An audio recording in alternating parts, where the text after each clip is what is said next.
Okay. Okay, so personal qualities of a healthcare worker. That's what we're going to spend the next few weeks over. Be our last unit of the year. Normally, I have my students write a research paper during this time, but we're not going to do that this year. No, Because it's the end of the year, and anyways, it's not like a really long research paper, but we do get through it together. So anyway, so we're just going to do the interview part of it this year, which is what I've done in the past. Last year was the first year I tried the research paper anyway. All right, so let's see. What'd you say? That was Jacob Martel. He's blue and sounds like an elephant. You are to interview someone that works in the healthcare field. You may interview a person from any area of healthcare. I don't care what they may do, billing, they may do record keeping, they can be a physician, they could be a nurse, they could be a dentist, they could do radiology, be a therapist, whatever. And massage therapist, whatever. It says the only job I will not allow is a home health attendant. Okay, and some of you guys may know what this is. You may have a family member who's working as an attendant or something before. There's a home health aide, okay, somebody who's actually been certified to do their work, and a home health attendant. Even though they still technically work in the healthcare field, there's no training of any sort to be an attendant. And so that's why that's not part of it. I want somebody who's had some training to do their job. Okay, does that make sense? I don't have anything against attendants. I think that's a great thing to do. What do they do? They function as they just help people in their homes. So it's usually paid for out of either like a grant program or Medicaid will pay for it a lot of times. But if somebody doesn't have help at home, they can have an attendant who might help them go get their groceries, go pick up their medicine for them, prepare meals, help them bathe, those kind of things, like things that they would normally do at home, but they can't really do by themselves. What about a social worker that works I'm good in with medical social field? worker. Yes, that's great. Any social worker in any field, really, I would consider. Okay, I already said that. It's highly recommended that you interview someone that is in the same line of work that you're interested in. If you can't, it's not a big deal. It's just my recommendation, so you can ask questions. Please do not interview your parents. It's going to ruin it for some of you. That's only to be done really as a last resort. Here's why. Your parents, you talk to them. You hear from them already about their job. I want you to ask somebody different.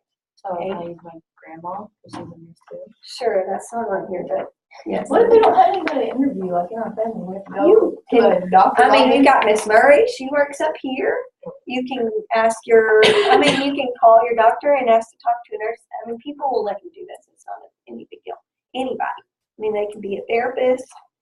They could do whatever. You know somebody who works in some area of healthcare. Maybe they do billing. Maybe they work in the office and do management type stuff. Okay? They don't have to just be a nurse or a dentist or something like that. And if you really can't find anyone, call me. I will find somebody for you to interview. Okay? I still have lots of friends up at Cooper Home Health. I'm sure somebody at the dental office would let us, or somebody at the pharmacy. Pharmacy. Jay Knickerbocker. I'm sure we can find somebody. Jacob Martello. I don't know. So, but here's the thing. If you do not, no. Y'all hear from you? So if you cannot find somebody, okay, do not wait until the day before and then be like, Miss Bird, I need you to find somebody for me. Okay, because I'm just going to say, tough luck. I don't know what to tell you. Okay, do not wait until the last minute to do that. I'm okay with you interviewing someone over the phone. Okay, if it's somebody who doesn't live near you, whatever, I would prefer you to be in person if at all possible. It's only going to take up, probably 15 minutes of their time. I don't think that people will mind. I wouldn't if it were me. Okay, so part 1. It says, please answer the following information about your interviewee. You are the interviewer. So the date of the interview, I want to know when it happened, their name, their relationship to you. Maybe they're a family friend. Maybe they're your doctor. Maybe they're your whatever, family member, whatever it is. Their current line of work. So what do they do? Education required.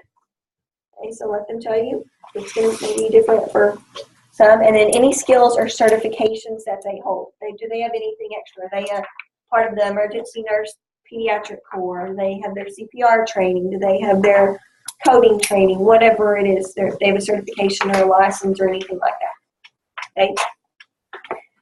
Part 2 is the required questions. So 1, what personal qualities do you think are most important for a healthcare worker? And we're going to talk about lots of qualities over the next couple of weeks.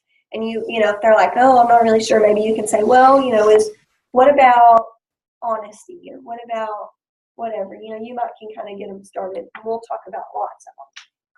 Number 2, how do you describe professionalism in your career? And what are some examples? So what does it take to really be a professional?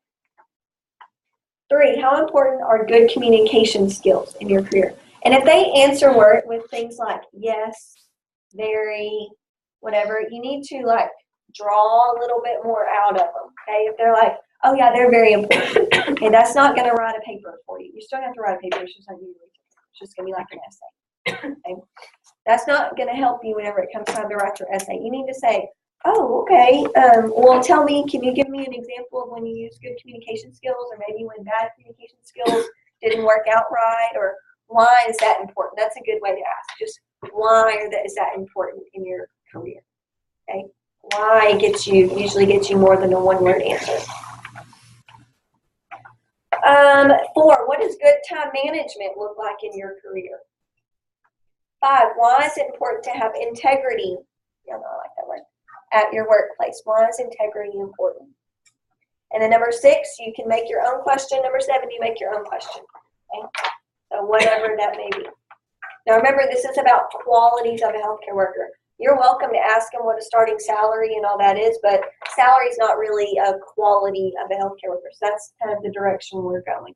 What does it take? What is in 5 words? What does it really take to become a nurse? Or what's something that you want to ask them? Like how difficult is it day to day, or do you have to deal with sad things, or something that's interesting to you that you want to ask. Okay, and then part 3. So what you will turn in to me. A typed, a 12-point font, Times New Roman. Don't give me any, 5 words on a page thing going on. Paper that includes all of the interviewee information above, the question asked, and the answers. Okay? And then I want you to write, though, in complete sentences. Don't just, you're not, if you use a specific quote, okay? If they say a quote, then use quotation marks. So-and-so stated, quote, blah, blah, blah, blah, blah, end quote. Otherwise, you can just summarize what they say. Okay? Now, it says you may use an outline or essay format for this paper if you desire. Make sure to include a title and your name.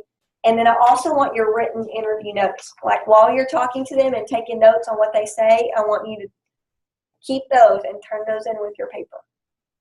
Okay? So basically what you're going to do, okay, is within each one, you're going to write out a little, just a little blurb about each question. And I would just set this up. When you set this up whenever you type this out, I've got my paper here. This isn't going to be typed, but whatever. Put your name, put your title, qualities, interview, or however you want to title that. And then I would put their info up here first. Name.